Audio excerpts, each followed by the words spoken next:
నమస్తే welcome to morning edition నేను Shivani bulletin ముందుగా హెడ్లైన్స్ చూద్దాం ముగింపు దశకు చేరుకున్న జగన్ మేమంతా సిద్ధం యాత్ర టెక్కిలిలో ముగింపు సభకు భారీగా ఏర్పాట్లు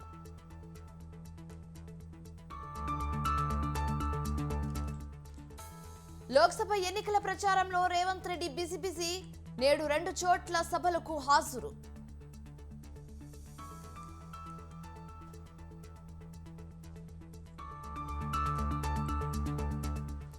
మేము రుణమాఫీ చేస్తే పార్టీ మూసేస్తారా హరీష్ రావుకు రేవంత్ రెడ్డి ప్రశ్న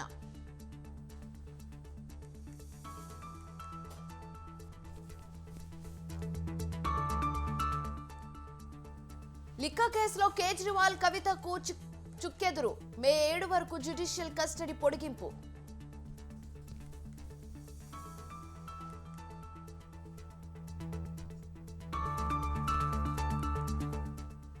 నేడు కర్ణాటకలో జీరో షాడో డే 6 నిమిషాలు మాయం కాబోతున్న నీడ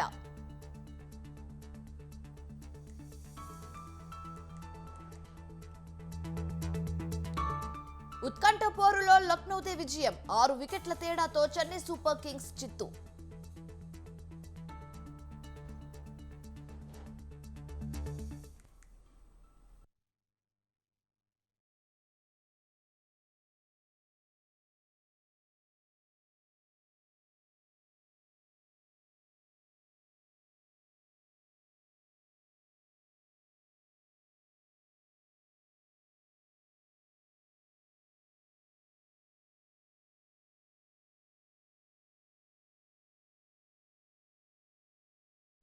ఏపీ సీఎం జగన్ చేపట్టిన మేమంతా సిద్ధం బస్ యాత్ర ముగింపు దశకు చేరుకుంది. ఇవాళ టెక్కిలిలో జరిగే బహిరంగ సభతో తొలి విడత యాత్ర ముగియనుంది. దీంతో టెక్కిలి ముగింపు సభకు భారీ జనసమీకరణ చేస్తుంది వైసీపీ. యాత్రలో భాగంగా ఉదయం అక్కిలివలస నుంచి బయలుదేరబోతున్నారు సీఎం జగన్.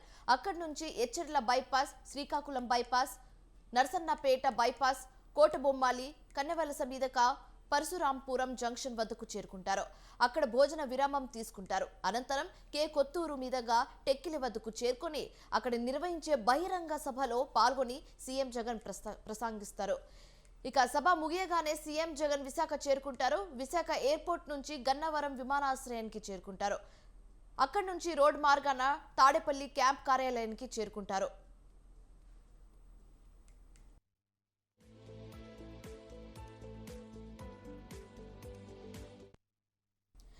సార్వత్రిక ఎన్నికల్లో తొలి విడత ప్రచారంలో భాగంగా సీఎం జగన్ గత నెల 27న ఇడుపులపాయలో వైఎస్ఆర్ ఘాటు వద్ద నివాళులర్పించి యాత్ర ప్రారంభించారు.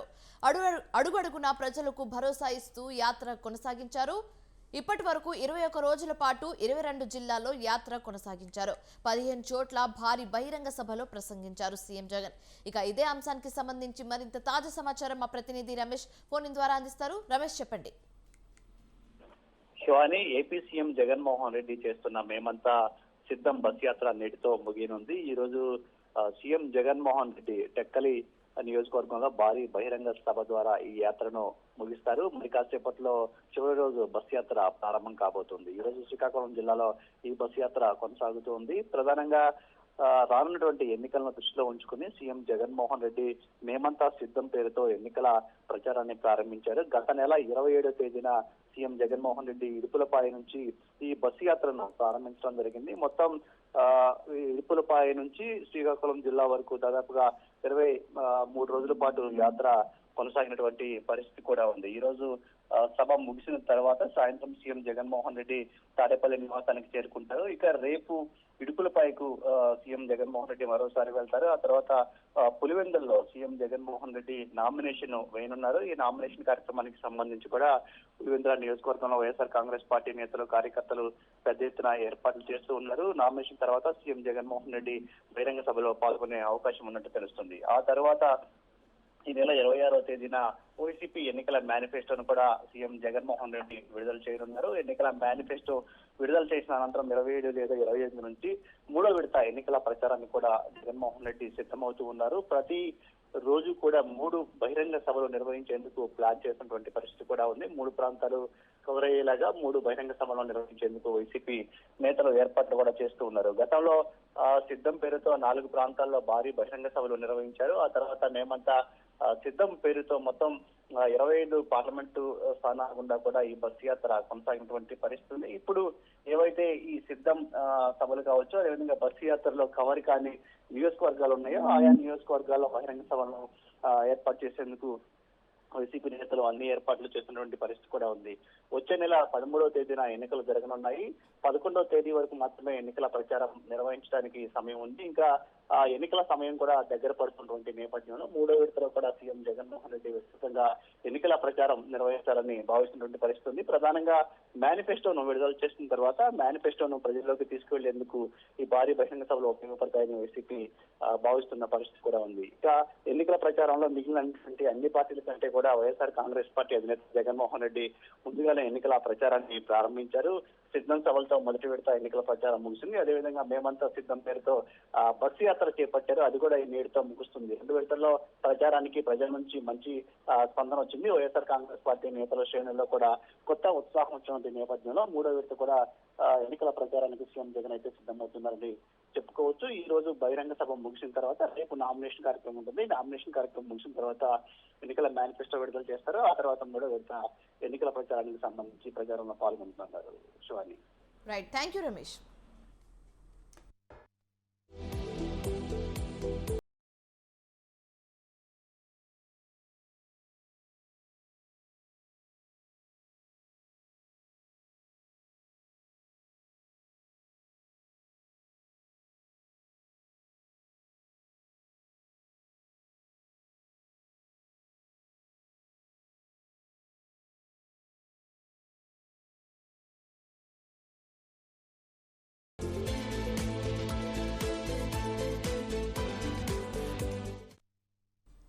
బ్రేకింగ్ న్యూస్ చూస్తున్నాం. అనపర్తి నియోజకవర్గ టీడీపీ నేత నల్లమిల్లి రామకృష్ణారెడ్డి బీజేపీ కండువా కప్పుకున్నారు. పార్టీ రాష్ట్ర అధ్యక్షురాలు పురంధేశ్వరి, ఏపీ ఎన్నికల ఇన్ఛార్జ్ అరుణ్ సింగ్ సమక్షంలో పార్టీలో చేరారు. నల్లమిల్లి రామకృష్ణారెడ్డిని పార్టీ నేత శివరామకృష్ణంరాజు సాధారణంగా పార్టీలోకి ఆహ్వానించారు. అయితే అనపర్తి నుండి బీజేపీ అభ్యర్థిగా నల్లమిల్లి పోటీ చేస్తున్నారన్నారు పురంధేశ్వరి. శివరామరాజు కృష్ణకు పార్టీలో తగిన గుర్తింపు ఉంటుందన్నారు. రామకృష్ణారెడ్డి గారిని నేను పార్టీలోకి స్వాగతిస్తూ, వారు ఏదైతే మన పార్టీ సిద్ధాంతం ఉంటుందో దానికి అనుగుణంగా పార్టీలో ఉన్నటువంటి కార్యకర్తలు, భారతీయ జనతా పార్టీ కార్యకర్తలతో పాటు వారి కార్యకర్తలు కూడా సమన్వయం చేసుకుంటూ ముందుకు వెళ్తూ అనపర్తి నియోజకవర్గంలో అనూహ్యమైనటువంటి ఘన విజయాన్ని సాధిస్తారు అని చెప్పి విశ్వసిస్తూ మరి ఒకసారి వారిని పార్టీలోకి సాధారణంగా స్వాగతిస్తున్నారు. సోదరు రామకృష్ణారెడ్డి గారిని నేను పార్టీలోకి స్వాగతిస్తూ, వారు ఏదైతే మన పార్టీ సిద్ధాంతం ఉంటుందో దానికి అనుగుణంగా పార్టీలో ఉన్నటువంటి కార్యకర్తలు, భారతీయ జనతా పార్టీ కార్యకర్తలతో పాటు వారి కార్యకర్తలు కూడా సమన్వయం చేసుకుంటూ ముందుకు వెళ్తూ అనపర్తి నియోజకవర్గంలో అనూహ్యమైనటువంటి ఘన విజయాన్ని సాధిస్తారు అని చెప్పి విశ్వసిస్తూ మరి ఒకసారి వారిని పార్టీలోకి సాధారణంగా స్వాగతిస్తున్నారు.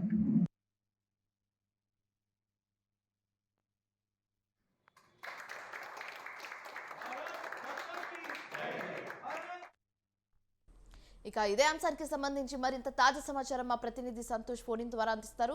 సంతోష్, చెప్పండి. శివాని, అనపర్తి నియోజకవర్గం కూటమి అభ్యర్థిగా అయితే కనుక నల్లమిల్లి రామకృష్ణారెడ్డిని ప్రకటిస్తూ కూడా బీజేపీ రాష్ట్ర కార్యాలయంలో అయితే కనుక ఇటు పురంధేశ్వరి ప్రకటించడం కూడా జరిగింది. ఏదైతే గతంలో చూస్తున్నట్లయితే కనుక బీజేపీ అభ్యర్థిగా శివరామకృష్ణంరాజుని ప్రకటించినటువంటి బీజేపీ కొన్ని అనూహ్య పరిణామాల మధ్య అయితే కనుక ఇటు నల్లమిల్లి టీడీపీ నేత అయినటువంటి నల్లమిల్లి రామకృష్ణారెడ్డిని అయితే కనుక ఇటు బీజేపీ కండువా కప్పుకోవడం కూడా జరిగింది. అయితే శివరామకృష్ణంరాజు సైతం కూడా ఇటు ఆహ్వానించడంతో ఎటువంటి అసంతృప్తి లేకపోవడంతో ఇటు అనపర్తి నియోజకవర్గంలో అయితే కనుక ఇప్పుడు ప్రస్తుతం నల్లమల్లి రామకృష్ణారెడ్డి పోటీ చేస్తున్నట్టుగా అయితే కనుక ఇటు బీజేపీ రాష్ట్ర అధ్యక్షురాలు దగ్గుబాటి పురంధేశ్వరి తెలియజేయడం కూడా జరిగింది. ఏదైతే ఇటు నల్లమల్లి రామకృష్ణారెడ్డి చూసుకున్నట్లయితే కనుక ఇటు బీజేపీ రాష్ట్ర కార్యాలయంలో జాతీయ నాయకులైనటువంటి ఇటు అరుణ్ సింగ్ అదేవిధంగా సిద్ధార్థనాథ్ సింగ్ సమక్షంలో అయితే కనుక ఇటు దగ్గుబాటి పురంధేశ్వరి అయితే కనుక పండుగ తప్పడం కూడా జరిగింది. ఏదేమైనప్పటికీ సాధారణంగా ఆహ్వానిస్తున్నాము అంటూ కూడా ఇటు తెలియజేయడంతో పాటు కలిసికట్టుగా వెళ్తారంటూ కూడా తెలియజేయడం కూడా జరిగింది. ఇక శివరామకృష్ణరాజుకి అయితే కనుక స్టేట్ మైనారిటీ ఇన్ఛార్జ్ యువ మైనారిటీ ఇన్ఛార్జ్ గా అయితే కనుక ఇటు పదవి ఇస్తున్నట్టుగా కూడా అధిష్టానం నిర్ణయించినట్టు కూడా తెలుస్తా ఉంది. ఏదేమైనప్పటికీ ఇటు అనపర్తి నియోజకవర్గం అయితే కనుక ఉత్కంఠకి తెరపడిందనే చెప్పుకోవాలి. ఎందుకంటే ఇటు శివరామకృష్ణరాజుకి ఇచ్చినప్పటి దగ్గర నుంచి కూడా ఇటు నల్లమల్లి రామకృష్ణారెడ్డి వర్గీయులు అయితే కనుక అసంతృప్తి వెల్లడించడంతో పాటు కొంత ఆందోళన నిరసన తెలియజేయడం కూడా జరిగింది. అయితే ఈ నేపథ్యంలో ఇదంతా కూడా అధిష్టానం దృష్టికి వెళ్లడంతో ఇటు కొన్ని కీలకమైనటువంటి పరిణామాలను అయితే కనుక ఇటు అధిష్టానం నిర్ణయం ప్రకారం ఇటు బీజేపీలోకి నల్లమల్లి కృష్ణారెడ్డి రావడం, అనంతరం కూడా బీజేపీ అభ్యర్థిగా అయితే కనుక పోటీ చేస్తడం కూడా తెలుస్తా ఉంది. Shivani. Right, thank you Santosh.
Khammam Congress రాజకీయాలు రసవంతరంగా మారాయి. ఇంతవరకు కాంగ్రెస్ 3 స్థానాలకు అభ్యర్థులను అధికారికంగా ప్రకటించలేదు. హైదరాబాద్, కరీంనగర్ స్థానాలపై క్లారిటీ వచ్చేసింది. కానీ ఖమ్మం అభ్యర్థిపై ఇంకా తర్జన భర్జన పడుతుంది. అధిష్టానం అధికారికంగా ప్రకటించకపోయినా ఖమ్మం కాంగ్రెస్ అభ్యర్థిగా మంత్రి పొంగులేటి శ్రీనివాసరెడ్డి వియంకుడు రామసాయం రఘురాం రెడ్డి నామినేషన్ దాఖలు చేశారు. ఆయన తరఫున మద్దతుదారులు రిటర్నింగ్ అధికారి కలెక్టర్ వివి గౌతమ్ కు 2 సెట్ల నామినేషన్ పత్రాలు అందజేశారు. వాటిలో ఆయనను కాంగ్రెస్ అభ్యర్థిగా పేర్కొన్నారు. ఆయనతో పాటు పార్టీ నాయకుడు రాయల నాగేశ్వరరావు, మాజీ మంత్రి మండవ వెంకటేశ్వరరావు పేర్లు అధిష్టానం పరిశీలనలో ఉన్నాయి. అయితే పొంగులేటి వియంకుడు నామినేషన్ వేయడంతో ప్రియాంక గాంధీని ఖమ్మం బరిలో దింపాలని డిప్యూటీ సీఎం భట్టి విక్రమార్క పట్టుపడుతున్నట్లు సమాచారం. ఖర్గేతో భేటీ అనంతరం కొత్తగా ప్రియాంకను నిలబెట్టాలనే డిమాండ్ వినిపిస్తోంది.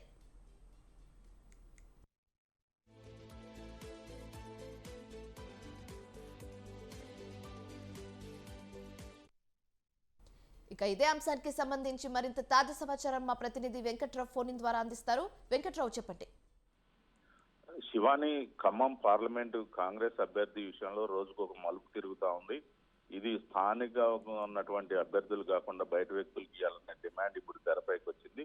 స్థానికంగా అంటే అసెంబ్లీ ఎన్నికల సమయంలో ఇక్కడ పొంగులేటికి అధిష్టానం హామీ ఇచ్చిందని, ఆ మేరకు నాకు టికెట్ నా తమ్ముడికి ఇవ్వాలని చెప్పి, ప్రసాద్ రెడ్డికి ఇవ్వాలని చెప్పి పొంగులేటి పట్టుబడుతుండగా తన ముఖ్యమంత్రి రేసు నుండి తను పద్ధతిగా తప్పుకున్నందున వల్ల తన భార్య మల్లు నందినికి ఇవ్వాలని చెప్పేసి వీళ్ళిద్దరు డిమాండ్ చేస్తుండగా, మరో మంత్రి తుమ్మల నాయకరావు తన తనయుడు యుగంధర్కి ఇవ్వాలని, ఇక్కడ సామాజిక వర్గం ఎక్కువగా ఉన్నందున తన తనయుడికి ఇవ్వాలని చెప్పి కోరుతా ఉన్నారు. అయితే ఇది మొదటి నుంచి వస్తున్న డిమాండ్ కాగా కొత్తగా అధిష్టానం చెప్పినట్టు ఏ కుటుంబ సభ్యులకి పదవి ఇచ్చేది అభ్యర్థిత్వాన్ని ప్రకటించేది లేదని బయట వ్యక్తులకే ప్రకటిస్తామని చెప్పిన నేపథ్యంలో పొంగులేటి శ్రీనివాసరెడ్డి తన వియ్యంకుడైనటువంటి రఘురాం రెడ్డికి ఇవ్వాలని చెప్పేసి డిమాండ్ చేస్తా ఉన్నారు.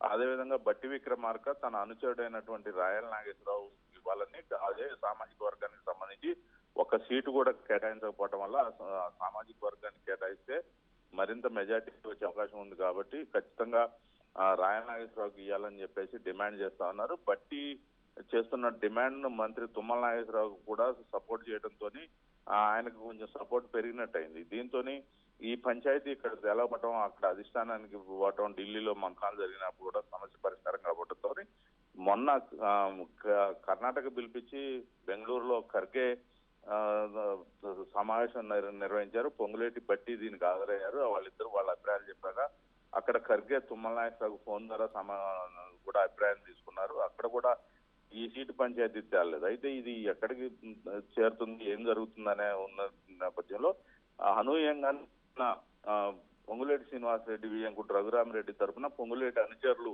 2 సెట్ల నామినేషన్లు దాఖలు చేశారు. దీంతో కాంగ్రెస్ వర్గాలు కూడా, పాత కాంగ్రెస్ వర్గం కూడా కొంచెం గుర్రుగా ఉంది. ఈ రోజు రాయల నాగేశ్వరరావుతో ఖచ్చితంగా నామినేషన్ వేయాలని చెప్పేసి కూడా ఒక వర్గం పట్టుబట్టి రాయల నాగేశ్వరరావు దగ్గర కూర్చొని రాత్రి అంతా కూడా మంత్రాలు జరిపారు. ఈ రోజు ఖచ్చితంగా రాయల నాగేశ్వరరావు కూడా నామినేషన్ వేసే అవకాశం ఉన్నట్టు తెలుస్తుంది. అదేవిధంగా ఇది కాదు అని చెప్పేసి అనూహ్యంగా బట్టి నిన్న కేరళ వెళ్ళారు. కేరళ వెళ్ళి కేసీ వేణుగోపాల్తో మంత్రాలు జరుపుతున్నారు. ఈ సీటు పంచాయతీ ఇక్కడ తేలదు కాబట్టి ఎవరికి వారు చెప్పుకుంటున్నారు కాబట్టి ప్రియాంక గాంధీని రంగంలోకి ఖమ్మం నుంచి దించాలని చెప్పేసి ఆయన గట్టిగా పట్టుబడుతున్నారు. దీంతో ఏం జరుగుతుంది అనేది అర్థం లేదు. అంటే ప్రియాంక గాంధీ నేపిస్తారా, లేకపోతే రఘురామరెడ్డి, రాయల నాగేశ్వరరావు ఎవరిని పెడతారనేది మాత్రం చూస్తున్నారు. ఈ రోజు మాత్రం రాయల నాగేశ్వరరావు కూడా నామినేషన్ అవకాశం ఉంది. Shivani. Right, thank you Venkatrao.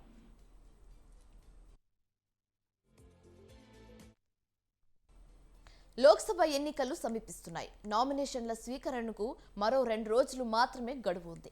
అయితే ఈ నెల 18న ప్రారంభమైన నామినేషన్ల దాఖలు ప్రక్రియ ఇవాల్టితో 6వ రోజుకు చేరుకుంది. రేపటి వరకు నామినేషన్లు స్వీకరించి ఈ నెల 26న వాటిని పరిశీలించనున్నారు. అయితే అభ్యర్థులు నామినేషన్లు ఉపసంహరించుకునేందుకు ఈ నెల 29 వరకు గడువు ఉంది. నిన్న వరంగల్ పార్లమెంట్ స్థానానికి 9, మహబూబాబాద్ నియోజకవర్గంలో 8 నామినేషన్లు దాఖలయ్యాయి. మహబూబాబాద్ బీఆర్ఎస్ అభ్యర్థిగా ఎంపీ మాలోత్ కవిత నామినేషన్ వేశారు. ఆదిలాబాద్ ఎంపీ స్థానంలో 6 నామినేషన్లు వచ్చాయి. బీఆర్ఎస్ అభ్యర్థిగా ఆత్రం సక్కు 2 సెట్ల నామినేషన్ వేశారు. నిజామాబాద్ లోక్సభ నియోజకవర్గానికి 16 నామినేషన్లు దాఖలయ్యాయి. నల్గొండ పార్లమెంట్ స్థానానికి 8 మంది నామినేషన్లు వేశారు.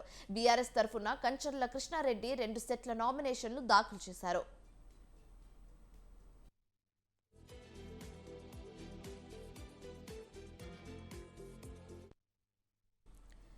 భువనగిరి నియోజకవర్గానికి 18 నామినేషన్లు దాఖలయ్యాయి. బీజేపీ అభ్యర్థి బూర నర్సయ్య గౌడ్ 2వ సెట్ నామినేషన్ వేశారు. చేవెళ్ల పార్లమెంట్ స్థానానికి 13 మంది నామినేషన్ వేశారు. కాంగ్రెస్ అభ్యర్థి గడ్డం రంజిత్ రెడ్డి, బీఆర్ఎస్ అభ్యర్థి కాసాని జ్ఞానేశ్వర్ నామినేషన్ వేశారు. మల్కాజ్గిరి లోక్సభ స్థానానికి 12 మంది నామినేషన్ వేశారు. బీఆర్ఎస్ తరఫున రాగాడి లక్ష్మారెడ్డి నామినేషన్ వేశారు. మెదక్ లోక్సభ స్థానానికి 10 నామినేషన్లు దాఖలయ్యాయి. బీజేపీ అభ్యర్థి రఘునందన్ రావు 2వ సెట్ నామినేషన్ వేశారు. జహీరాబాద్ లో 3 నామినేషన్లు వేశారు. నాగర్ కర్నూలు నియోజకవర్గంలో 9 మంది నామినేషన్ వేశారు. కాంగ్రెస్ అభ్యర్థి మల్లు రవి 3వ సెట్ నామినేషన్ దాఖలు చేశారు. స్వతంత్ర అభ్యర్థిగా కర్నె శిరీష అలియాస్ బరేలక నామినేషన్ వేశారు. మహబూబ్ నగర్ లో 6 నామినేషన్ వేశారు. కరీంనగర్ లోక్సభ స్థానంలో 12, పెద్దపల్లిలో 11 నామినేషన్లు వచ్చాయి.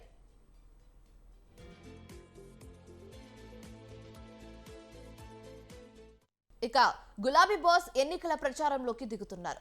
బీఆర్ఎస్ అధినేత కేసీఆర్ బస్ యాత్ర ఇవాల్టి నుంచి ప్రారంభం కానుంది. ఉదయం పొలంబాట, సాయంత్రం బహిరంగ సభలతో బిజీగా గడపనున్నారు. వచ్చే ఎన్నికల్లో అధిక స్థానాల్లో గెలిపే లక్ష్యంగా కేసీఆర్ ముందుకు వెళ్తున్నారు. అయితే ఇవాల్టి నుంచి మే 10 వరకు అన్ని లోక్సభ నియోజకవర్గాలను చుట్టేనున్నారు. ఇందుకోసం ప్రచార రథాలకు పూజలు కూడా చేశారు.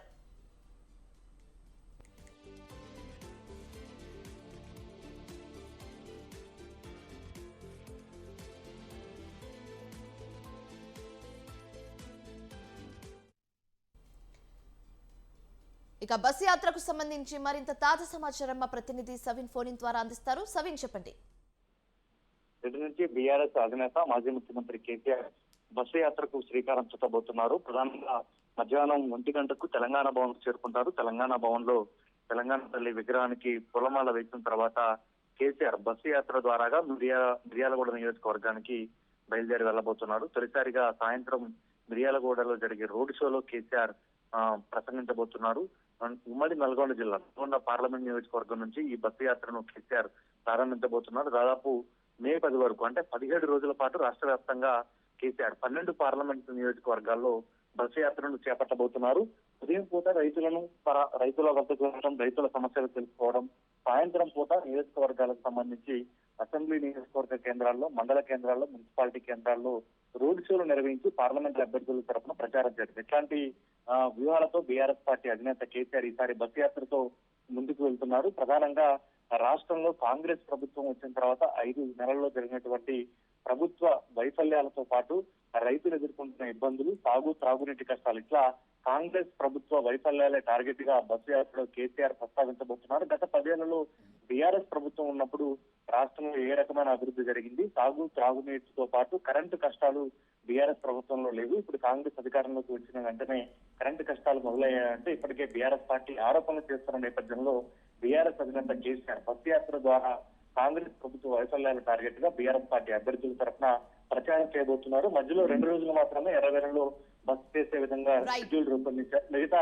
అన్ని రోజులు జిల్లా కేంద్రాల్లోనే కేసీఆర్ బస ఉండే విధంగా బీఆర్ఎస్ పార్టీ యంత్రాంగం అన్ని ఏర్పాట్లు చేసింది. అయితే బీఆర్ఎస్ అధినేత కేసీఆర్ అసెంబ్లీ ఎన్నికల్లో ఓటమి తర్వాత తొలిసారిగా బస్సు యాత్ర ద్వారా ప్రజల్లోకి వెళ్తున్న సందర్భంగా ప్రజల నుంచి ఎట్లాంటి రెస్పాన్స్ ఉంటుంది, బీఆర్ఎస్ పార్టీ లోక్సభ ఎన్నికల్లో ఏ విధంగా ప్రభావం చూపుతుంది అనేది, కేసీఆర్ చరిష్మా ఏ విధంగా ఉంటుంది, కేసీఆర్ చరిష్మా పార్లమెంట్ అభ్యర్థులకు ఓట్లు రాలుస్తుందా అనేది ఎన్నికల ఫలితాల రైట్. Thank you Saveen.